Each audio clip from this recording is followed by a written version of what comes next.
stratégie, sur les RH, sur le budget, mais c'est aussi et avant tout créer des relations et tisser des liens exceptionnels avec les entrepreneurs et les dirigeants d'entreprise. Exceptionnels parce que nous, capital investisseurs, sommes les seuls stakeholders à prendre le même niveau de risque que les entrepreneurs. Alors aujourd'hui, vous entendrez certains entrepreneurs vous parler de ces liens exceptionnels et de ce que nous apportons. Le capital investissement n'est pas et ne sera jamais un financement comme un autre. Nous sommes un financement qui transforme. Nous transformons en profondeur l'entreprise. Nous essayons de la rendre plus agile, plus compétitive et très souvent plus ambitieuse. Les entrepreneurs que vous allez écouter sont les meilleurs ambassadeurs de notre métier. Depuis une quinzaine d'années, nous avons accompagné environ 250 entrepreneurs et dirigeants d'entreprise et touché indirectement plusieurs milliers par l'effet du ruissellement naturel de notre investissement dans les écosystèmes. Beaucoup de success stories marocaines ont eu un fonds de capital, un Telsia ou Agdital. Mais on a tous en tête aussi Saham, Banque CFG, Kitea, CBI, THC, Outsourcia, La Belle Vie, BIM, les écoles Yassamine, j'en oublie, T2S, Oncorad, j'en oublie, toutes les success stories marocaines qui ont démarré dans les années 2000 ont eu un capital investisseur au capital. Et on en est très fiers. Il y a des secteurs qui ont été totalement transformés grâce au capital investissement. La santé, normalement. Si vous prenez les 4 premiers groupes marocains cliniques, les 4, qui représentent peut-être 50% de l'offre nationale, ils ont tous un fonds d'investissement au capital. Financement d'environ 3000 nouveaux lits, ce qui correspond à peu près à la quasi-intégralité des lits qui ont été mis sur le marché. Donc on en est très fiers. Et nous, on continuera ce rôle d'être le premier apporteur de capital privé au capital des PME marocaines et des ETI. Alors comme toujours, pour pouvoir faire ça, il faut de l'argent. Et il en faut bien plus que ce dont nous disposons aujourd'hui. Alors je me réjouis d'avance de pouvoir écouter M. Benchamoun nous présenter cette formidable initiative qui est le fonds Renessis, mais également les panélistes du premier panel qui vont aborder cette thématique. Car en effet, le nerf de la guerre dans notre métier, ce n'est pas le deal flow, les opérations, c'est évidemment le fundraising, la levée de fonds. Alors, quelques chiffres, puisqu'il faut bien en donner. Le priorité politique dans le monde, 2022, c'est à peu près 800 milliards de dollars levés. Il y en a eu 2 pour l'Afrique. Sur les 2 milliards pour l'Afrique, il y a eu 100 millions de dollars pour le Maroc. Epsilon, non significatif. Alors, il y a plein de causes à tout ça, évidemment, mais je pense qu'une des difficultés profondes que l'on a dans l'industrie, au Maroc et en Afrique en général, c'est qu'on est financé en immense majorité par du capital étranger.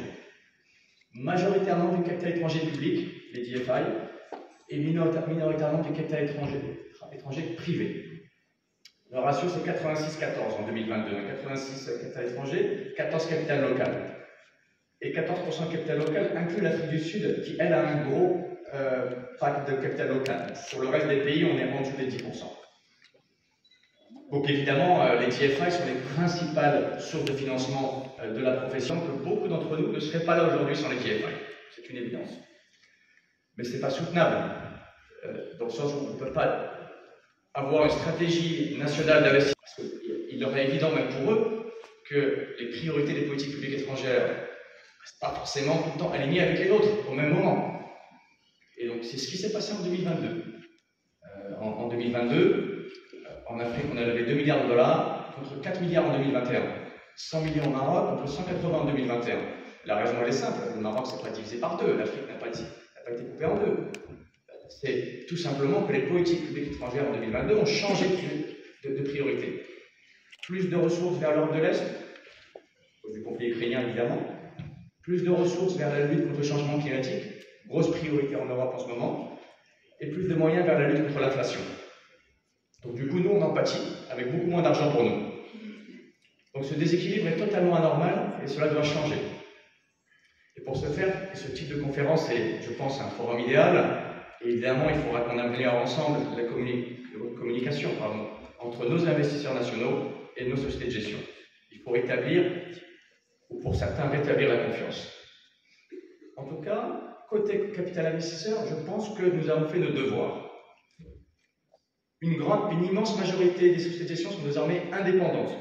On a 62 ou 63% de sociétés indépendantes. Ce chemin a été engagé il y a 15 ans, on y est. Et on arrive maintenant à un ratio, je pense dans 1 ou 2 ans, on sera à un ratio 70-30, qui est un bon ratio. C'est-à-dire que dans tous les marchés même développés, il y a 20 à 30% de sociétés captives et 60 à 70% de sociétés indépendantes. Donc je pense qu'on arrive à un ratio de marché. On a tous démontré la capacité à générer de la performance. Et enfin, je pense qu'on a démontré notre capacité à générer de la liquidité chaque année. 2022, on a remonté 1,4 milliard de dirhams à nos investisseurs, en progression de 50% par rapport à l'année passée. Donc je pense qu'on tique toutes les boxes. Côté institut marocain, on a eu évidemment de nombreuses conversations avec eux et certains comprennent bien que la situation ne peut pas durer, comprennent bien qu'on ne peut pas, d'un côté, collecter des primes, des cotisations, des contributions au Maroc, chez les Marocains, pour jamais réinvestir dans le capital productif, qui est censé ensuite générer ces primes, ces cotisations dans le futur dans le pays. Mais la magnitude est encore trop faible. Quand on regarde le bilan de nos instituts, assureurs et fonds de pension, on est à moins de 1% d'exposition au capital investissement sur leur bilan. Sur certains, c'est 0%. Mais en moyenne, on est à moins de 1%. La norme mondiale est entre 10 et 15%. Les instituts, partout ailleurs, mettent entre 10 et 15% de leurs actifs dans ce métier pour générer un alpha, pour générer du rendement, pour pouvoir ensuite faire face à leur pension future. C'est, je pense, le b.a.-ba de l'asset allocation. Donc on a un gap énorme à combler collectivement dans le futur. Pour nous, à l'AMIC, c'est l'enjeu numéro 1 de cette année, c'est bridger ce gap. D'autant plus qu'on a un environnement réglementaire maintenant tout à fait favorable. Je pense qu'on a la chance d'avoir Mme Khayet aujourd'hui avec nous, la présidente de notre autorité. La performance uniquement sur les critères financiers, mais également des critères socio-économiques. C'est une demande forte de nos investisseurs et c'est maintenant ancré dans l'ADN de toutes les SDG de la place. Il n'y a pas un deal de private equity au Maroc qui se fait sans feuille de route claire de mise à niveau sur les sujets environnementaux, de gouvernance et sur les sujets sociaux. Cette thématique de l'ESG et la thématique qui sera abordée lors du 3e panel est pour nous très importante. Et là-dessus, je voulais remercier encore une fois les DFI parce que c'est eux qui nous ont permis de nous mettre à niveau sur ces aspects-là, en partageant avec eux leurs outils et leur mode de mesure de ces aspects-là, et on a pu maintenant partager au sein de toute la communauté financière de l'AMIC. Enfin, il est évident qu'il n'y aura pas de private equity dans 10 ans si on n'a pas aujourd'hui un secteur de venture dynamique. Puisqu'il faut bien créer ces futurs cibles pour nous. On a eu au Maroc beaucoup d'initiatives, notamment celle de Tamwilco, qui a permis l'émergence du secteur. D'ailleurs, en 2022, pour la première fois, il y a eu plus d'opérations VC en nombre au Maroc que de pays. 55% d'opérations ont été du VC et je pense que le trend de 2023 confirmera ce ratio-là. C'est bien, mais c'est simplement pas longtemps suffisant. Et il va y avoir, je pense, au sein de la communauté, beaucoup de travail pour améliorer l'environnement du VC. Si on souhaite intégrer ce que dans le métier on appelle le Big Four, c'est-à-dire l'Égypte, l'Afrique du Sud, le Kenya et le Nigeria. Donc, je pense qu'on a tout le potentiel. Et aujourd'hui, on a choisi d'inviter 4 start-upers marocains qui ont tous levé des fonds au Maroc ou à l'étranger. Ils vont venir parler un peu de leur expérience, de leurs difficultés et comment on peut aider leur vie au quotidien. Donc on a beaucoup de défis, beaucoup d'enjeux, mais c'est ce qu'on aime. Alors on a beaucoup de chance, les étoiles sont alignées puisqu'on a au gouvernement une ministre qui connaît très bien l'industrie, très bien le métier.